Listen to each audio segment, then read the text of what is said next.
ये जो हवाओं का रुख बदल रहा है, जी हाँ, स्कैंडल्स आ रहे हैं, हाँ जी, फाइलें बनती तो रहती हैं, जी हाँ, अब सहाफ़ियों को थमाई जा रही हैं। और ये वो वाली फाइलें नहीं हैं, आपका माशाल्लाह 30 साल का तजुर्बा है, बल्कि उससे शायद ज़्यादा ही होगा सहाफ़त का, कि किस तरह से पूरे का पूरा बना बनाया माल जो है वो सो कॉल्ड हमारे इन्वेस्टिगेटिव जर्नलिस्ट को, एक तो हमारे अरशद भाई की तरह रियल थे ना, दूसरे हाँ ये जो सो कॉल्ड होते हैं जी हाँ, काले नीले चैनलों वाले, उनको थमाए जाते हैं और वो फिर जनाब इसका ढंडोरा भी पीटते हैं। बिल्कुल। अब ऐसी बात नहीं है कि जितने ये हजरात हैं ये कोई इतने दूध के धुले हैं, उस पर हम बाद में आएंगे, लेकिन ये कितनी कोई हवाओं का रुख बदल रहा है। हवाओं का रुख इसलिए शहजाद साहब बदल रहा है कि अगर तो ये सिस्टम कोई डिलीवर कर पाता तो फिर तो ये इनको कोई मुश्किल पेश ना आती, लेकिन मसला ये हुआ कि जिस मकसद के लिए इनको लाया गया था और वो मकसद इनका पूरा नहीं हो सका। नंबर एक, इमरान खान, पीटीआई और अवाम ये क्रश नहीं हो सके और इमरान खान और अवाम का ताल्लुक़ जो है वो मजबूत से मजबूत होता गया। सब कुछ करके देख लिया, नंबर वन। नंबर टू, अगली जो हमाकत वो ये हुई कि ये इतने नाअहल और निकम्मे निकले कि तमाम तर सपोर्ट के बावजूद ये 5वां बजट शहबाज शरीफ साहब ने पेश किया और पाकिस्तान के, मेरा ख्याल है कि ये पहले वज़ीर आज़म हैं, जुल्फ़िकार अली भुट्टो साहब को आप निकाल दें तो ये पहले वज़ीर आज़म है जो पाँच बजट पेश कर चुके हैं जी। और इसके बावजूद 5 बजट पेश करने के बावजूद, फुल सपोर्ट के बावजूद और फील्ड मार्शल की जो बैकिंग है उसके बावजूद, मैं सिर्फ यहाँ ये ऐड कर दूं कि ये नसीब तो नवाज शरीफ को नहीं हासिल हुआ, नवाज शरीफ साहब को भी हासिल नहीं हुआ। 5 बजट वो भी पूरे नहीं, वो भी नहीं पेश कर। ये शहबाज शरीफ वाहिद वज़ीर आज़म है जिसने 5 बजट पूरे किए और शहबाज शरीफ साहब को बड़े मेहनत करके लाया गया। जी जी। अगली बात ये है क्योंकि शहबाज शरीफ साहब को ना लाया ही इसलिए गया था कि नवाज शरीफ जो हैं वो हमारे साथ सिंह फंसा लेते हैं और वो टक्कर ले लेते हैं, लड़ाई कर लेते हैं, उलझ जाते हैं, लिहाजा तजर्बा करते हैं शहबाज शरीफ साहब का। शहबाज शरीफ साहब का तजर्बा इन्होंने परवेज़ मुशर्रफ साहब के ज़माने में भी करने की बहुत कोशिश की थी। बिल्कुल ठीक है ना। बल्कि ये बाजवा साहब के ज़माने में जब नवाज शरीफ को उतारा गया और दूसरे को लाया गया अपने वो अब्बासी साहब को, उससे पहले ये ऑप्शन मौजूद थी, नॉमिनेट हो गए थे। शहबाज शरीफ साहब नॉमिनेट हो गए थे, लेकिन वो तो फिर फैमिली के अंदर झगड़ा शुरू हो गया। नहीं, वो तो असल में देखें ना, आपका बच्चा आपको पता होता है कि कितने जोगा है। मियाँ साहब को पता था कि ये जिस दिन आगे आ गया मेरी सियासत को ये ज़ीरो कर देगा, जिस तरह आपने देख ली, तो वो उन्होंने कर दिया। अब शहबाज शरीफ साहब जो जितना भी था वो पंजाब में तो वो बहुत एक हीरोइज़म था और वो अब पता चला कि वो हीरोइज़म मीडिया कैंपेन के ज़रिए था। वही काम इन्होंने मरीम साहबा ने भी करने की कोशिश की कि मीडिया में इश्तिहार फेंको और एक माहौल बनाने की कोशिश कर रहे हैं। टिकटॉक पे सब कुछ। शहबाज शरीफ साहब जब मरकज़ में आते हैं तो मरकज़ में आपको पता है फिर लेना देना पड़ता है जी। और मुल्क चलाना पड़ता है। शहबाज शरीफ साहब एक्सपोज हो गए, उसके बाद इसहाक डार साहब भी एक्सपोज हो गए और इनसे अगली गलती ये हुई कि 2.5-3 साल के बाद अगर ये सिस्टम आगे पीछे हो जाता ना तो फिर भी भरम रह जाता, इलेक्शन हो जाता, बात ख़त्म हो जाती, जो पिछले करते ने। इस दफ़ा इन्होंने ये ज़िद पकड़ ली कि नहीं, शहबाज शरीफ साहब से ही हमने काम लेना है। तो वो इतना काम लिया गया कि 5वां बजट पेश करने के बावजूद महंगाई, बेरोज़गारी, गुर्बत ये इंतहा को पहुंच चुकी है, सरमायाकारी माइनस हो चुकी है। ये सारे जितने भी मुआशी जो हैं आदाद व शुमार वो सारे के सारे नेगेटिव में हैं। उसके बाद अगला रह जाता है जी आपका वोट बैंक आपका बिल्कुल ख़त्म हो गया। इमरान खान का वोट बैंक बढ़ता जा रहा है और वो ऑटोमेटिकली बढ़ रहा है। जब ये सारी चीज़ें हो गई हैं तो अब वो प्रेशर आ रहा है इदारे पे, क्योंकि आप भी मुझसे ज़्यादा जानते हैं कि सिस्टम भी वो कब एक टाइम होता है ना उस वक्त तक बर्दाश्त करता है। अब सिचुएशन ये है कि सिस्टम भी बर्दाश्त नहीं कर पा रहा और अब ये इंडिविजुअल का नहीं होगा। पहले तो ज़िद चलती रही थी हमारे बिग बॉस की कि वो कहते थे कि नहीं, वो वीटो कर देते थे ना, वीटो कर रहे थे, वीटो पे वीटो किया जाएगा, नहीं ये भी क्रश कर दें, तो वो क्रश कर करके भी देख लिया, कुछ भी नहीं हुआ। अब मामला पहुंच गया है आपका कश्मीर तक। कश्मीर में भी वही आपने वही पॉलिसी, पावर डॉक्ट्राइन के बस क्रश कर दो। अब उसमें वहाँ पे आके ये बिल्कुल बंद हो गए हैं। और अब मौलाना फजलुर रहमान साहब को इधर उधर इन लोगों को कहा जा रहा है कि जनाब आप बीच में पड़ें और मामलात को ठंडा करें, तो वो हो नहीं रहे। ये सारे तनाजुर में अगर आप देखें तो अब इससे जान छुड़वाने के लिए ये कर रहे हैं। फिर ये है कि इनकी पाकिस्तान की मईशत तो ठीक नहीं हुई, लेकिन इनकी अपनी मईशत बिल्कुल बेहतरीन हो गई है। इनकी अपनी सरमायाकारी बेहतरीन हो गई है, कारखाने इनके बेहतरीन चल रहे हैं, और जो IPPs हैं वो बेहतरीन बंद, बिजली घरों में पैसे आ रहे हैं, अपनी मईशत इनकी ठीक हो गई है। मतलब इंस्टीट्यूशन और ज़ाती मईशत बहुत ठीक हो गई है। जी हाँ, पाकिस्तान की नहीं हो सकती। पाकिस्तान की बिल्कुल बिल्कुल नहीं हो। पाकिस्तान के अवाम रुल गए हैं। अब वो जब हिद्दत और शिद्दत जो आती है जब इदारे की तरफ और एक उसमें, तो फिर उस वहाँ पे आके एक टाइम आता है कि हर कोई कहता है कि जी बस बहुत हो गई। तो इसलिए वो अंदर से जो प्रेशर आ रहा है उसकी वजह से अब ये एक ही रास्ता है कि अब मसला ये है कि रियलिटी भी है इन लोगों के बारे में। ये को पहले ऐसा तो नहीं था कि पनामा में गलत नाम आ गया था। अच्छा, मैं इसी बात पे आपसे एक चीज़ पूछना चाह रहा हूँ जो फैक्चुअली भी मेरा ख्याल है आप हम सब में से बेहतर जानते हैं। लेकिन जिस तरह आप ये कह रहे हैं कि एक तो इमरान खान को हटाकर जिससे उसको रिप्लेस किया वो आपके सामने है, शरीफ ख़ानदान और जरदारी, जिसको उन्होंने PDM कहा। जी हाँ। अब आप खुद इस बात के ऐनी गवाह हैं, आपने उस वक़्त रिपोर्टिंग भी की, सारी पनामा की कवरेज सबसे ज़्यादा आप लोगों ने, अरशद शरीफ वगैरह सब ने की, जो फैक्चुअल चीज़ें होती थी। अच्छा, उस दौरान आप को ज़रा मैं कहते हैं रिफ़्रेश करें मेमोरी को, जो मोस्ट की एविडेंस था पनामा केस के अंदर जहाँ पे नवाज शरीफ की इन्वॉल्वमेंट होती थी, वो JIT के MI के ब्रिगेडियर साहब जो थे वो लेकर आए। जी हाँ। और ये दुनिया गवाह है कि वो UAE से वो जो डॉक्यूमेंट था जिसको वो कहते हैं कि जी बेटे से तनख्वाह ना लगने पे निकाला, वो डॉक्यूमेंट हमारे उस वक़्त के DG MI लेकर आए थे, आसिम मुनीर लेकर साहब आए थे।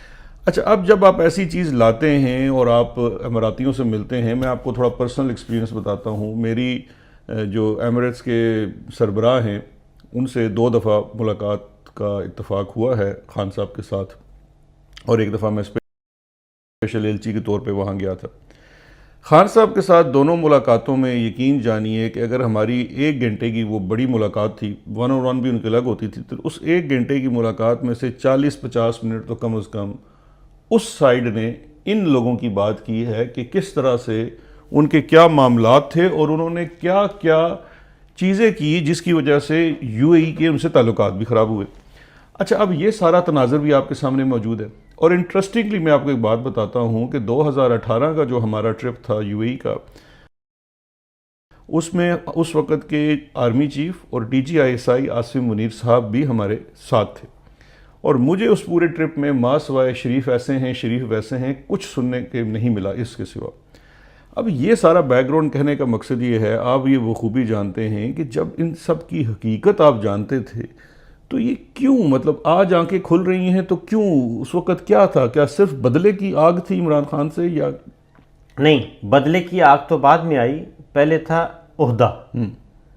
देखें, ये जो आपने सारा किया, ये ख़बर भी इत्तेफाक की बात है, मैंने ब्रेक की थी। मैं लाहौर था और मुझे सोर्स ने ये बताया कि जी सुप्रीम कोर्ट में एक डॉक्यूमेंट सबमिट हो रहा है। अच्छा। और सुप्रीम कोर्ट में बल्कि सबमिट हो, क्योंकि आपको पता है ना एक प्रोसेस होता है, ये तो नहीं होता कि डॉक्यूमेंट रह जाए। तो सुप्रीम कोर्ट में सबमिट करने के लिए वो कई हाथों से गुजरता है। जी जी। कई हाथों से गुजर के जी जी। फिर बहुत सारे लोग आखिर में AOR के पास जाता है, बेचारा सबसे निमाना होता है, ठीक है नहीं, AOR के पास आता है। तो मेरा माशाल्लाह से सुप्रीम कोर्ट, अल्लाह का शुक्र है, बहुत अच्छा तजर्बा था। तो जैसे ही वो शाम को सबमिट हो गया ना, तो मैं लाहौर में था, तो उन्होंने कहा जी डॉक्यूमेंट सबमिट हो गया, और वो ऐसा डॉक्यूमेंट है कि उसके बाद बचना महाल है। तो मैंने लाहौर स्टूडियो में भट्टी साहब के पास मौजूद था, वहीं से हमने प्रोग्राम किया और वहीं से मैंने बीपर करवा दिया, और प्रोग्राम में भी आके वो सारी बात बता दी। उसके बाद एक खिलबली मच गई, और फिर इतनी खलबली मची कि एक इन्हीं के नून लीग के उनको उस वक्त वादा किया गया था कि युगांडा का सफ़ीर बनाएंगे आपको। उन्होंने बाकायदा ट्वीट किया कि ये खबरें कहाँ से आ रही हैं। तो खैर डॉक्यूमेंट लेके आए थे हमारे डीजी साहब भी एमआई के, और इनके ताल्लुकात भी अच्छे थे। और फिर जनरल बाजवा साहब ने ये कंफर्म भी किया बाद में कि जी ये वही लेके आ रहे थे। और जनरल बाजवा को अप्रोच किया जा रहा था इसहाक डार साहब के ज़रिए से कि जी ये मामला आप ख़त्म करें, ये ब्रिगेडियर एमआई और ब्रिगेडियर आईएसआई को निकाल दें, बाकी हम कोर्ट को संभाल लेंगे। तो जनरल बाजवा साहब ने कहा कि भाई ये तो सुप्रीम कोर्ट देख रही है, तो ये मैं नहीं देख रहा जेआईटी को, तो इसलिए आप ना पॉलिटिकली इसको चीज़ों को मैनेज करें। और क्योंकि पंगा इन्होंने खुद लिया था। अगली बात यह है, ये तो पार्टी थी, इन्होंने खुद खत लिखा इन्होंने खुद खत लिखा और उस वक्त के चीफ जस्टिस अनवर ज़हीर जमाली साहब। जी। तो वो पढ़ा रहा, उन्होंने पार्ट हर्ड किया और लिंगर ऑन करते करते उनसे ये क्लीन चिट लेना चाह रहे थे। वो केस इस हद तक आगे चला गया कि वो क्लीन चिट नहीं दे सके। जी। जाने से पहले वो क्या कर गए, केस को क्लोज कर दिया और उन्होंने कहा कि जी ऐसे समझें जैसे सुना ही नहीं गया। पहले तो उन्होंने खत लिखा कि आप बताएं चाहते क्या हैं, और उसके बाद अब जब वहाँ पे नई लीडरशिप आ गई और सुप्रीम कोर्ट में मामला फैलना शुरू हो गया, इसी दौरान ये डीजी साहब लेके आ गए। तो उस वक्त तक मुझे भी यही हैरानी है ना कि एक चीज़ आप खुद जानते हैं कि भाई ये पाकिस्तान के मफाद में नहीं था। ये सारी की सारी फैक्चुअल चीज़ें थीं। आप यकदम कैसे बदल सकते हैं? और इन्होंने पिछले 30 साल सियासत में क्या कारोबार किया, ठीक है, इनसे बेहतर कोई नहीं जानता। ठीक है ना जी। और वो ऐसी बात नहीं थी, पनामा में जिन जिक्र किया था प्रॉपर्टीज का, वो नजर आ रही थी। ऐसा नहीं है कि ये जनाब ये इल्ज़ाम लगा है और ये है नहीं, ठीक है ना, वो सारी दुनिया को नजर आ रहे थे। और फिर गलतियां इन्होंने खुद की, क्योंकि जाली कैलबरी फ्रंट ले आए, जाली कतरी खत ले आए, और उसके बाद जाली किस्म की स्टेटमेंट्स आ गई। और मैं हैरान उन वकीलों पे होता हूँ जिन्होंने वो सबमिट करवाया था। वो भी एक और किस्सा, ठीक है जी।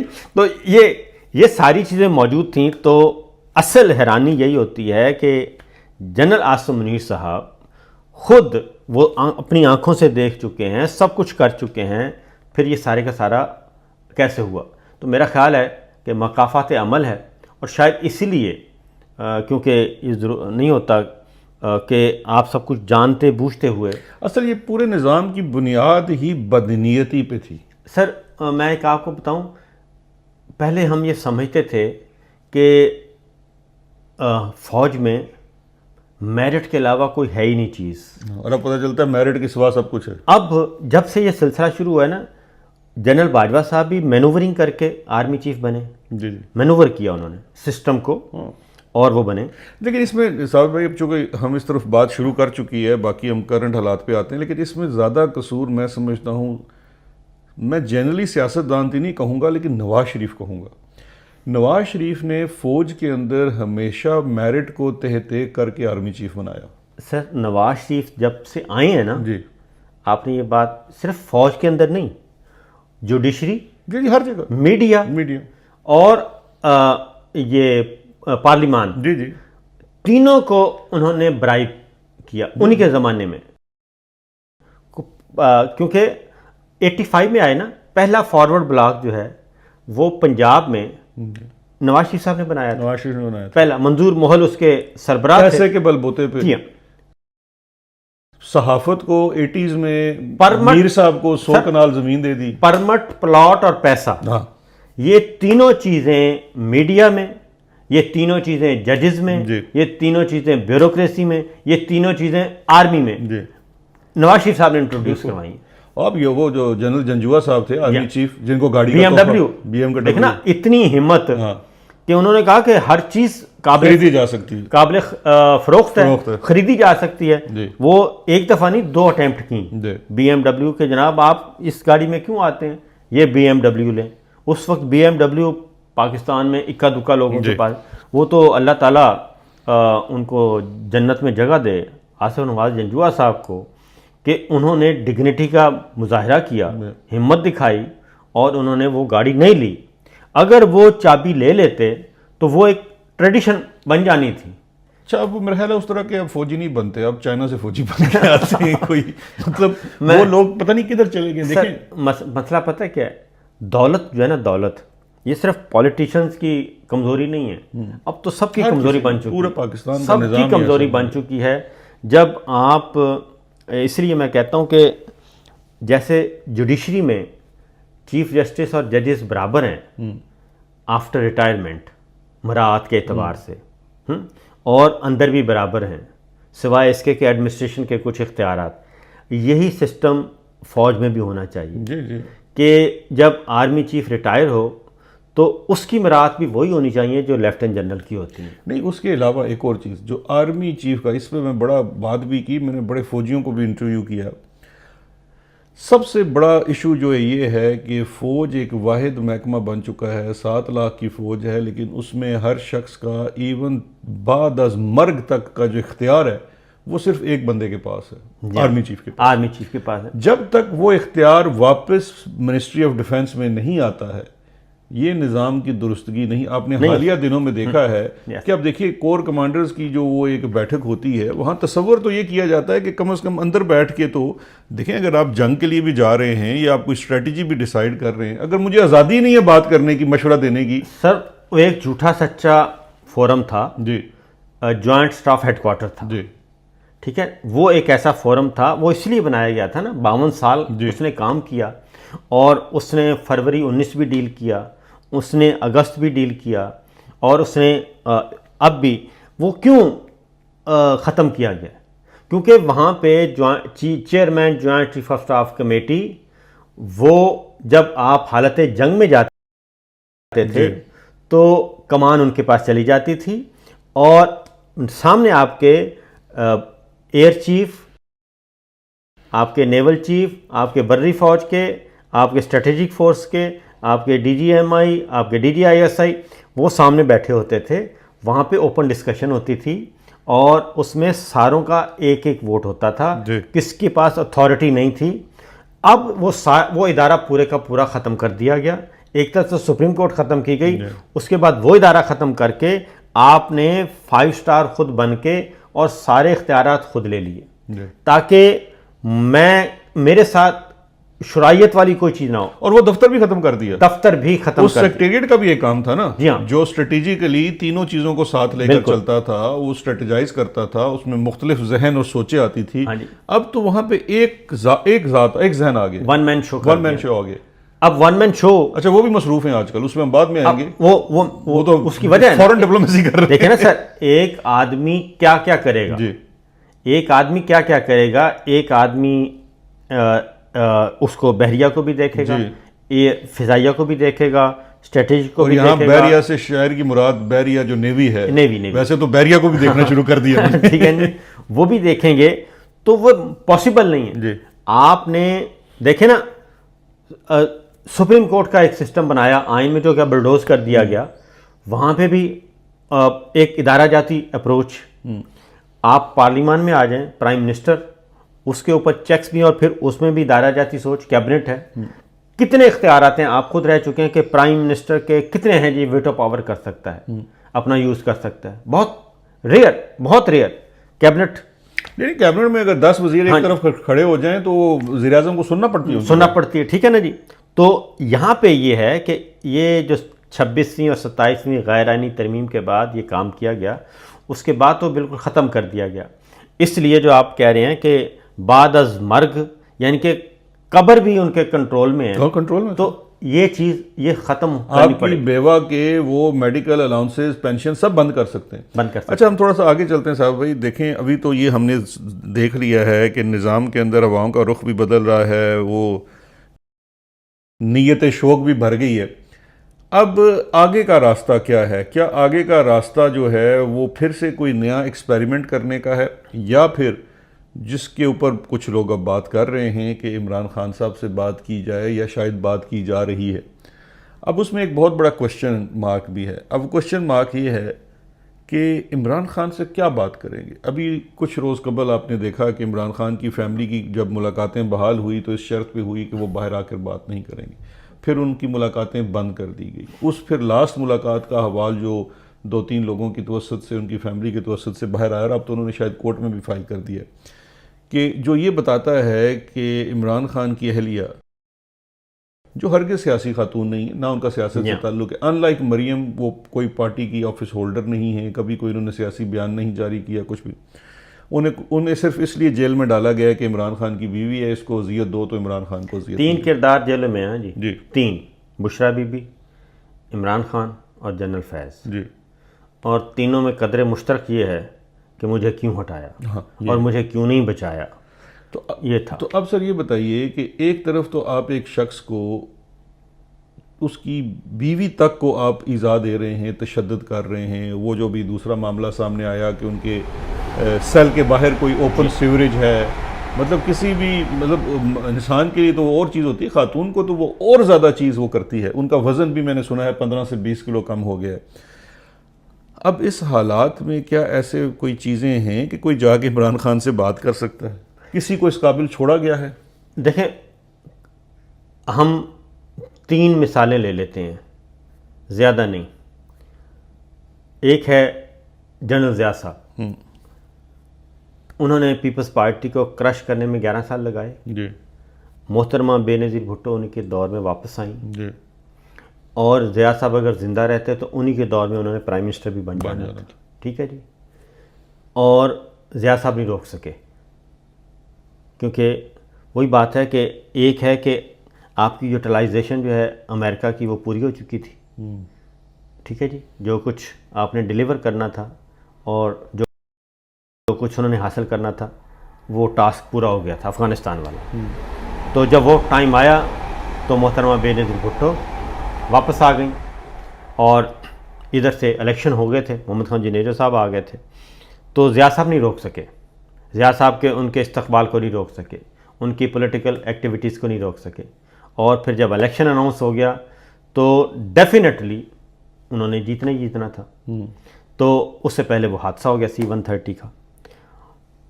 तो अगली मिसाल है परवेज़ मुशर्रफ साहब की। परवेज़ मुशर्रफ साहब ने इनको सबको फारिग किया था, और उन्हीं का तैयारा अगवा हुआ था हाईजैकिंग में। परवेज़ मुशर्रफ साहब के ज़माने में ही नवाज शरीफ साहब भी वापस आए जी, और मोहतरमा भी वापस आए। उन्हीं के दौर में ये सब कुछ हुआ। और पीपल्स पार्टी के साथ जो कुछ हुआ, असलम बेग साहब आए। असलम बेग साहब ने क्या कहा कि वो हमने नहीं किया, वो जिस बंदे ने किया वो जा चुका है, अब हम आपके साथ हैं। यही हुआ ना जी। और फिर उनको तमगा जमहूरियत भी दिया मोहतरमा ने। उसके बाद आगे आ जाए नवाज शरीफ साहब। नवाज शरीफ साहब के साथ मोहतरमा बेनज़ीर के साथ जो कुछ किया वो मुशर्रफ साहब ने किया, हमने नहीं किया। कियानी साहब ने बिल्कुल ला ताल्लुकी का ऐलान कर दिया। यहाँ तक कि मैं आपको, क्योंकि हम इस्लामाबाद में रिपोर्टिंग करते रहे, जिस दिन परवेज़ मुशर्रफ साहब के ख़िलाफ़ ये सिलसिला शुरू हुआ ना जी, तो नीचे से चिट्ठियाँ जाती थी आर्मी चीफ जनरल कियानी साहब को कि सर ये होता जा रहा है मामला, तो किसी वक्त भी मुशर्रफ साहब की गिरफ्तारी हो सकती है। तो जो फाइल जाती थी अप्रूवल के लिए वो वहीं रह जाती थी, वहाँ से कोई जवाब नहीं आ रहा था। फिर जनरल मुशर्रफ साहब ने खुद मुझे बताया, मैं और भट्टी साहब हम थे, हमें बताया वो प्रोग्राम ऑन एयर नहीं हो सका उस वक्त। आप ये देखें ना, हम दुबई गए, मैं और भट्टी साहब, और PSL हो रहा था। जनरल साहब से रब्ता किया तो उन्होंने कहा आ जाएं। उनके साथ गपशप हुई तो हमने कहा जी ऑन द रिकॉर्ड ना कर लें, उन्होंने कहा कर लें। तो उस वक्त तक वो समझ चुके थे कि उनके साथ क्या हुआ। तो उन्होंने कहा कि जिस दिन मैंने छड़ी दी कियानी साहब को, उसके बाद मेरा फ़ोन कोई नहीं उन्होंने अटेंड किया, नेवर एवर। और उन्होंने कहा कि फिर एक दिन मुझे ज़ाहिर है वो स्टाफ अफसर ने बताया, उन्होंने कहा सर आप ना किया करें कॉल, हमें शर्मिंदगी होती है। ये कियानी साहब के स्टाफ अफसर ने कहा? हाँ, कियानी साहब के स्टाफ अफसर, जनरल मुशर्रफ को कहा, जो कि एक ब्रिगेडियर होता है जी। उन्होंने कहा सर आप फ़ोन ना किया करें, हमें शर्मिंदगी होती है। मतलब ये था कि वो अब ये इस चैप्टर को क्लोज कर दें। जी तो ये सूरत हाल है इस वक्त भी, उससे तो कई गुना ज़्यादा ये पिछले 4 सालों में हो चुका है। जी जी ठीक है, पूरा टेन्योर जनरल साहब का ख़त्म हो गया सिर्फ इंतकाम के चक्कर में, जी और रिज़ल्ट क्या है, कुछ भी नहीं है। और अब भी मैं ये कहता हूँ कि ये सारे का सारा मलबा इन्हीं के गले में डाल दिया जाएगा, इदारे की तरफ से। हाँ, इदारे की तरफ से। ये पॉसिबल नहीं है कि जी ये इदारे की सोच नहीं थी, नहीं थी। ये एक शख्स की सोच एक शख्स की सोच थी, और इसलिए अब हम आगे बढ़ें तो ये हाँ, आगे बढ़ें। जी ये होना है, ये आज हो जाए, ये 6 महीने बाद हो जाए, ये साल बाद हो जाए, जब भी होना है ये होना है। लेकिन इसमें ये बताइए कि चलें ये तो होगा, लेकिन अगर इमरान खान को अप्रोच की जाती है तो आपकी क्या राय है कि क्या इमरान खान उस सर मैं आपको बताऊं, अब तक की जो मालूमात हैं, अब तक इमरान खान साहब ने कभी भी फौज पे हमला नहीं किया। नवाज शरीफ साहब ने तो क्या आर्मी चीफ का तैयार ही अगवा करवा लिया था ना, जी ठीक है ना। तो इमरान खान ने तो ऐसा कुछ नहीं किया, और वो जो बरतरफी की खबर थी वो भी फेक थी। उनको कई दफ़ा नहीं, बल्कि उनके ऊपर सबसे बड़ा इल्ज़ाम लोग ये कहते हैं ना कि जी आपने बाजवे को निकाल क्यों नहीं दिया, निकाल क्यों नहीं दिया, आपका तो जमहूरी हक ठीक था। है, निकाल क्यों नहीं दिया। फिर इमरान खान साहब पे ये भी है कि आपने नदीम अंजम को क्यों अप्रूव जी। किया, आप किसी और को कर लेते। ये भी उन पर इल्ज़ाम है कि आपने तो अपने खुद, तो भाई यही बात है जो जनरल आसिम मुनीर साहब कहते हैं ना, मुझे हटाया। तो ISI जनरल फैज़ को DG लगवाया जनरल बाजवा साहब ने, मैंने लगवाया और तो आए हटाया। विटनेस हैं। हाँ जी, ठीक है नहीं, मैं तो आई विटनेस हूँ कि जिस वक्त इनको हटाया गया और हटाने के बाद उस रात को मुझे जनरल साहब ने ख़ुद फ़ोन किया उस सुबह कि कोई गलतफहमी हो चुकी है, इमरान खान से मेरी बात करवाइए। मुझे बड़ी हैरत हुई कि DG ISI मुझे क्यों कह रहा है, मैं तो एक छोटा सा मुशीर हूँ। खैर मैंने कोशिश की, MS से बात की, उन्होंने कहा जी हमें तो घर से बाहर खड़ा किया हुआ है, आज तो मैं PM से मिलने की भी इजाज़त नहीं है, वो उनके मूड में नहीं है। खैर बड़ी हमने कोशिश की, बात नहीं हो सकी।